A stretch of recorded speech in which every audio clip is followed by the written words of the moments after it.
जिंदगी के हर शोबे में खवातीन मर्दों के शाना बशाना हैं। दरसो तदरीस हो या जदीद साइंस एंड टेक्नोलॉजी की तरक्की, खवातीन हर मैदान में पेश हैं। लेकिन बदकिस्मती से अब भी बाज़ शोबों में खवातीन कारकुनों की उजरत मर्दों से कहीं कम है। इस्लामाबाद से इमराना कोमल की रिपोर्ट देखते हैं।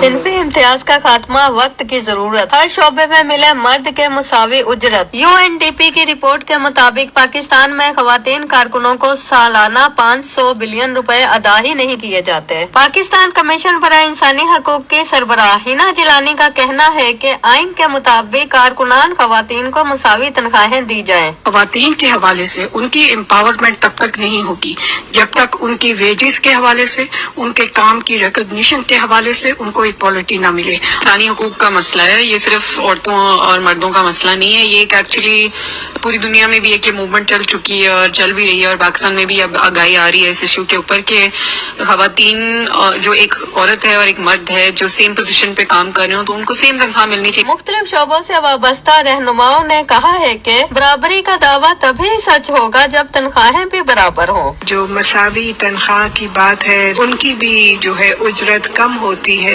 बनिस्बत मर्दों के। फिर हम अपने सिस्टम्स को ज्यादा मजबूत बनाएं। हमारा कॉन्स्टिट्यूशन आपको इस चीज की इजाजत नहीं देता, वो तो कहते हैं इक्वल है सब, everyone have the equal rights ना। आप अदरवाइज अब ये देखें कि कानून is there, mechanism is there, courts are there, लेकिन उनकी एक्सेस नहीं है। माहिर कानून का कहना है कि खवातीन कारकुनान को मर्दों के मुसावी तनख्वाह के लिए हुकूमत इक़दामात उठाए। इमराना कोमल, आज न्यूज, इस्लामाबाद। पेट्रोलियम मसनूआत की